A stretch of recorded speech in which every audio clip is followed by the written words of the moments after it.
Assalamu alaikum, mai saurare barkanmu da warhaka, barkanmu da sake saduwa da ku a cikin wannan shiri. Kamar yadda kuka sani ina cikin karanta muku littafin nan ne na Ragon Miji wanda Maman Mami ta rubuta.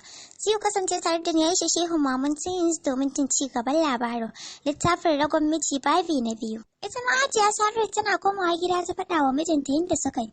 Yace Allah ya sa haka shine mafi alheri. Sai karfe 2 Kalal ya shigo gidan. Ɗakin Hajiyar ya wuce ya faɗa kan kujera. I am very tired Hajiya. Ta harare shi sai ka ce wanda ya yi dako. Ya ce Allah Hajiya barci na ido na sosai bari na tashi na je na ci abinci na kwanta. Har ya miƙe Hajiya Saratu ta ce kai dawo ka zauna. Ya ce to ya zauna yana jiran me za ta ce. Ɗazun nan na je mun yi magana da wata ƙawata za ka je ka ga diyarta in ta maka shi kenan. Tunda kai ka kasa fiddowa da kanka gwara ni na zabar ma ka shirya gobe ka je ka ganta in ka tashi kaman magana zan baka address ina fatan ka gane. Tunda ta fara magana yake kallanta amma Hajiya kina ganin ba matsala ni da kin kara min lokaci ban fa isa aure ba gaskiya. Hajiya ta watsa mishi harara tashi ka ban wuri. Ya tashi har ya kai kofa ya jiyo amma Hajiya kina ganin ita yarinyar za ta amince. Hajiya Saratu ta ƙara watsa masa harara abin da ya sa shi juyawa kenan ya fita ɗakin yana jin duk ta takura masa. Ai shi bai tashi aure ba gaskiya shi ko kallon mata baya yi bare soyayya kusan ma tsoron matan yake. Ranar kwana yi bai yi bacci ba yana ta saƙa da warwara. Karan farko da zai tunkari mace me zai ce mata me za su tattauna shine tunanin shi kawai. Ita ma Fasilat ba ta yi bacci ba. Will he be like her dream guy? Gaskiya ba za ta taɓa yin aure ba har sai ta samu muradinta. Idan ya mata fine, in bai mata ba ba za ta aure shi ba. Haka ta kwana sake-sake. Washe gari bayan ta gama aikace-aikacenta na yau da kullum, sannan ta shirya ta sa ka riga da skate ta yafa gyalanta ta zauna jiran tsammani don ummi sun yi waya da Hajiyar ta ce karfe 11 zai zo. Agogo ta kalla ta karfe 11 saura ta zayar gyalan tana tsoki ta kwanta kan bed baccin da bata yi ba ya dauke ta. 11 daidai ya iso kofar gidan. Wata yarinya ya samu ya ce ta kira masa Fasilat gaban shi na ta dukan goma. Yarinyar na shiga ummi ta ce ki ce ga ta nan zuwa. Ta shiga ɗakin Fasilat ta tada ta ki tashi ki gyara fuskar ki maza. Shafshaf ta sauka daga gadon ta ƙara kallon madubi ba ta tsaya ƙara shafa komai ba ta fita. Tana so ta ganshi. Tana fita ƙofar gidan ta diba hannunta na hagu ta ga roba fake. Cikin ranta ta ce oh god ko yar Honda bai da ita. Ta yi sauri ta juya hannunta na dama sai gashi tsaye yana ta son ganin fuskarsa. Tana waigowa ya zuba mata ido ita ma shi take kallo daga samansa zuwa ƙasa. Baki ne amma not that black. Idanuwansa ƙananu ne, hancinsa gajeri, bakin shi ɗan ƙarami, kayan jikinsa kaftani, ya taso hula gaba har kan goshi, dab da ido, tsawon shi ta kalla dogo sosai. Shantali kenan. Zufar dole ce ta shiga keto mata da akwai matsala fa. Shi ko kallonta yake saboda ta tafi da hankalinsa. Tabbas Fasilat mace ce da in ka kalle ta sai ka ƙara kallonta. Kallo suke wa juna. Anda ita nata kallon tana yi ne kawai amma hankalinta baya tare da ita. Magana ma take da zuciyarsa ga abin da take cewa Allahumma ajirni fi musibati wa aklifni khairan minha. To musiba mana gaba ɗaya tunaninta ya ƙare akan mamakin tsawonsa. Dama duniya a kuma Katsina akwai masu irin wanga tsawo haka. Ta ci gaba da cewa ya Allah ka cece ni mu rabu da bawan nan naka lafiya. Shi ko tashi zuciyar na ta kama da kaunar Fasilat. Can zuwa ya tattaro natsuwarsa bakinsa na ɗan kirma ya ce assalamu alaikum. Firgigit ta dawo hayyacinta still zufa na karyo mata sai ka ce mai jin kashi. Tana mazurai ta ce sanar da zuwa shigo ciki. Wani iri ya ji jin muryarta ya yi tsaye ita kuma ta shiga cikin zauren gidan ya bi ta zalalo kamar raƙumi da akala har cikin zauren babban zaure ne don already har an ajiye seat ɗin roba 2. Ta yi tsaye ta juyo sannan ya karaso tana nuna masa kujera ta ce bismillah ya haye ita kuma ta sa gefen gyalanta ta share wata zafa da ta tsiyayo masa ganin kafafunsa sun ɗan bauɗe kaɗan jiki sanyaye ta ja kujera ta zauna ta dukar da kai sam ba ta ƙaunar ganinsa, bai yi mata ba, me za ta yi da baki dogo kamar ba samude san ba zai yiwu ba. Tunaninta ya katse ne da ya fara magana, voice ɗinsa na vibrate saboda yadda yake jin tsoro. Ya ce, sannu malama Fasilat, da farko dai suna na Khalil, shekaru na 35, ina teaching a All Brighters Academic. Hajiya ta umarce ni na zo na ganki mu daidaita, ina fatan za mu fahimci juna ni da ke. Wata iriyar murya ce da shi, ga ta nan dai, ita kuma Fasilat tana son miji mai siririyar murya, shi ko ga ta dai kamar wadda aka mara ta shiga jijjiga kai. Shiru ne ya biyo baya, can ta tuno bata kawo masa drinks ba, ta tashi ta kawo masa dudu milk ta tsiyaya a kof ta mika masa. Yi kurɓa ɗaya ya ijiye, shiru bai da abin faɗi. Kan tana ƙasa amma duk ragowar da za ta yi sai ta ga ita yake kallo. Can zuwa yayi ƙarfin halin cewa, ki bani namba ɗin wayarki. Fasilat gabanta na faɗuwa, tana inda ta ce, ni ban da waya. Yayi shiru can ya ce, ba damuwa, ina fatan na samu karɓuwa. Ta yi shiru can zuwa ta ɗaga kai, ya ce, alhamdulillah, sai na sake dawowa ko? Haushi ya kashe Fasilat sai tambaya yake kamar tsohon makaho. Ta ɗago ta ce, aiko ya yi shiru ya tashi tsaye, ni na wuce. A fili ta ce, to a gaida Hajiya. A zuci ta ce, a gais. Ya jiya ya fita daga zauren, ta ƙara bin bayan shi da kallo kut. Sai yanzu ta lura rigar shi ta wuce gwiwa tsabar tsawo. Ta kai minti 5 zaune sannan ta tashi ta yi cikin gida. Shi ko karan farko da ya fara fira da mace, daɗi kawai yake ji yanda ya same ta. Ya tadda babur ɗin shi yayi gida. Fasila tana shiga cikin gida da sallama, Ummi ta amsa. Zuwa ta za ta wuce, Ummi ta shiga ɗaki ta kwanta ko ta samu ta dawo daidai. Ummi tana kallonta ta ce, zo nan Fasilat. Tana ɗaga kafa ɗaya kan ɗaya kamar wadda kafar tewa nauyi. Ta zo gun Ummi ta zauna. Ummi ta ce, ya kuka yi? Fasilat ta sosa kai tare da cewa na. Ummi ta harare ta ce, sosa kai Fasilat ta fara. Labbanta na girma ta ce, Ummi bai yi kama da mijin da nake son aure ba. Ummi ta rika jifanta da mungun kallo. Can ta ce, dan ubanki har wani kalar miji da kike so kika tsara?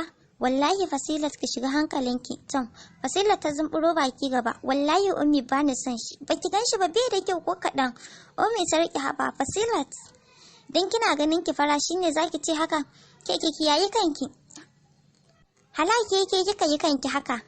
To kamar yadda kike haka farashi ma haka Allah ya yi shi baki, kuma haka yake son ganin shi. Fasilat ta matso hawaye. Allah Ummi ni ba ni son shi. Ummi ta ce, rufe man baki kar in mazge ki. Dan kin samu zai taimake ki ma. Wa ya taba cewa yana son ki? Dan kai zai rufa miki asiri, to bari ki ji. Wallahi in kin ga ba ya auren nan ba, to abban ku ya binciko wani mummunan hali a tare da shi ne. Ko in Allah ya kaddara ke ba matar shi bace, amma ina tabbatar miki sai an yi bikin nan. Fasila ta ɗora hannu a kai, na shiga uku na. Ummi dan Allah ki taimaka min. Ummi ta ce, taimakon da zan miki kenan in aurar da ke. Fasilat ta fasa kara tana kuka sosai. Ummi ko ta tashi ta bata wuri. Ta ce, ai sai ki yi ta yi. Wayo Allah na ni, wallahi ban san shi. Har da su majina saboda kuka. Sallamar abban su ne ya sa ta gudu wurin shi, ta rungume shi. Abba dan Allah ba ni son shi, kar ku aura min shi. Cikin mamaki ya ce, share hawayen ki diyata. Ta sa hannu ta goge, still wasu na biyowa. Ya ce, ba wanda zai miki auren dole, kina ji, ki wuce ki je ki kwanta. Fasilat ta wuce sundum. Ummi ta fito daga kicin, amma dai Alhaji ka san ba zan ji kunya ne magana biyu ba.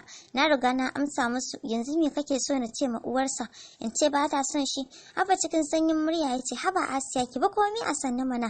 Wai ma duka nawa Fasilat din take ne? Duka fa yanzu shekarar sa 2 da graduate. Ki bari komai a sannu ake bin shi. Ayyo suka fara haduwa. Me bi su daidaita zuwa gaba. Fasilat da ke laɓa ta ce, wallahi ha'a ba ni son shi, ba zan so sa ba har abada.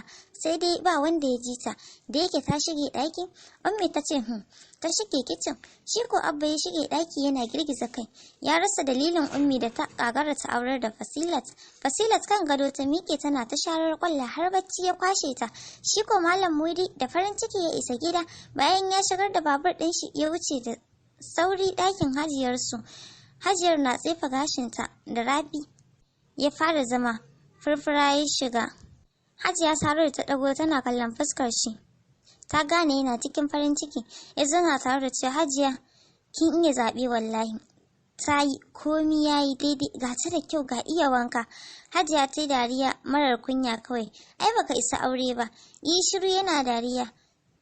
To ya ita Fasilat yanayinta ta amince ya ce hajiya, to yaushe za ka koma ku ƙara ganawa kafin a tura su kawu. Ya ce goban nan hajiya.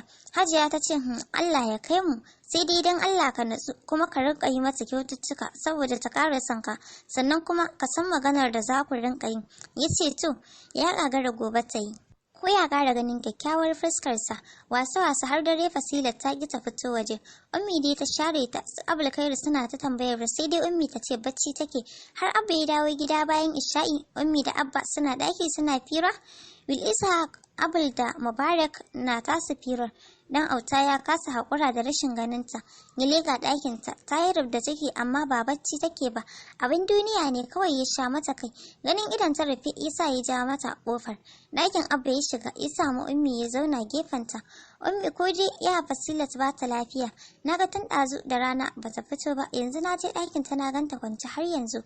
Ummi ta ce to ba na ce maka bacci take ba, ka tashi ka ba mutane wuri. Ya ce to Ummi, ko dai a tado ta ne. Ni wallahi gidan ba daɗi da babu ita. Ummi ta ce kai ka sani. Abba ya ce wai tun ɗazu bata fito ba kuma kika kyale ta, haba hajiya kin san fa na iya kama ta. To ya kake son na mata? Ko so kake na je na rarraso ta tunda na mata laifi? Abba ya ce yaro ɗan rarrashi ne. In kika lallaba ta sai ki shawo kanta, amma ba ta haka ba. Kin san Fasila tana da sauƙin kai ai. Alhaji ka bar ta kawai, in yunwa ta kusa kashe ta za ta fito. Ni fa duk abin da nake yi saboda ita ne. Yarinyar nan fa da kake gani kusan kullum sai ta yi mafarki. Ta ya kake tunanin hankali na zai kwanta tana zaune gidan nan, gwara ai mata auren tun kan ai abin kunya. Abba yi shiru yana nazarin. Ya ce ki dai ba a sannu. Wa ma ta gado in ba ke ba da jarabar tsiya, in ba a yi miki 3 round ba baki koshi. Ida yana dariya. Ta ce ina ji din, ai kai ma shine da har kake iya yin ukun. Suka sa dariya. Mubarak fa ya daɗe da barin wurin tun da aka kore shi. Ummi na ta zuba ido Fasilat za ta fito cin abinci amma bata fito ba, sai kuma ta fara shiga damuwa. Ita ko Fasilat muguwar yunwa take ji ga zazzabi da ya rufe ta. Kwance kawai take tana ta tunani yadda za ta yi rayuwa da Khalil. Can 12 AM samarin duk sun yi bacci. Ummi ta fito daga ɗakin Abba. Har za ta wuce sai kuma ta shiga ɗakin Fasilat. Tana kwance irab da ciki stin. Ummi ta matsa. Ke ba na hana ki kwanciya haka ba? Fasilat ta birkita ba tare da ta dago ba. Ummi ta ce wai da ni Fasilat zaki fushi dan kawai ina faɗa miki gaskiya? Me yake so na yi ne? So yake na barki na zuba miki ido bayan ga hanya Allah ya kawo? Haba Fasilat wallahi kin bani mamaki da har zaki bijirewa magana ta. Shi dake namiji ya amince da umarnin mahaifiyarsa amma ke kin kasa. Fasilat ta fashe da kuka tana shashsheka. Ummi ta ce aki daina kuka Fasilat, ba zan takura miki ba tunda ba za ki iya auren shi ba. Shikenan goben nan zan kira uwar shi in faɗa masa baki son shi tunda burin ki kunyatar da ni. Ni wallahi da a ce kina da wanda kike so da ba abin da zai sa na matsa miki, amma ki da baki da kowa. Da ma a ce ke lafiyayya ce, amma kina da larura ki duba fa yanayin ki Fasilat. Shikenan an fasa auren ki, tashi ki je ki ci abinci. Ummi ta jiya za ta fita. Fasilat na kuka ta kira sunanta Ummi. Ummi ta waiwayo ta ci gaba da cewa dan Allah ki yi hakuri, ba ni so ranki ya ɓaci, kar ki fushi da ni. Ba zan yi fushi da ke ba Fasilat, sai dai ki sani zaki sa ni cikin zulumi da tunani, dan wallahi in dai ban aurar da ke ba ni da kwanciyar hankali. Fasilat daga kwancan dai take magana cikin rashin tunani ta ce na yadda Ummi zan aure shi in dai zaki ji daɗi. Ummi ta ce da kin faranta min rai dan ina da tabbacin ba za ki kuka ba in Allah ya so. Fasilat ta ce na amince Ummi, kuma ki yi haƙuri da ɓata miki rai da nayi.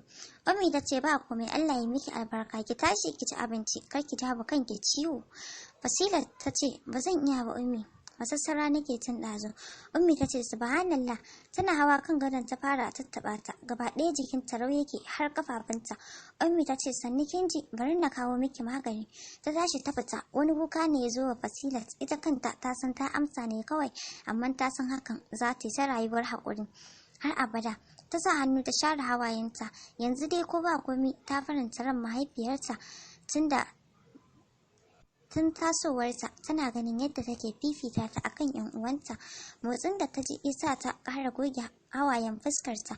Ummi ta shigo ɗauke da tire ta ijiye, ta buɗe flask ta ɗebo taliyar Hausar da ta dafa da daddare ta ɗora kan bed, ta ɗibi ruwa ta ajiye sannan ta zauna bakin gadon ta ce ta shiga abincin ɗiyata. Fasilat na ciza baki ta yunkura. Ummi ta ida tada ta zaunen jikinta har kirma yake saboda yunwa. Ummi ta fara bata abincin a baki, da yake tana jin yunwa ta ci abincin sosai, sannan ta bata magani ta koma ta kwanta. Sai sannan Ummi ke mata, sai dai ta daga kai. Tashi Ummi ta yi ta ja mata kofa tana mata sai da safe. To masu saurare, bari mu dakata a nan. Sai shirinmu na gaba domin jin yadda za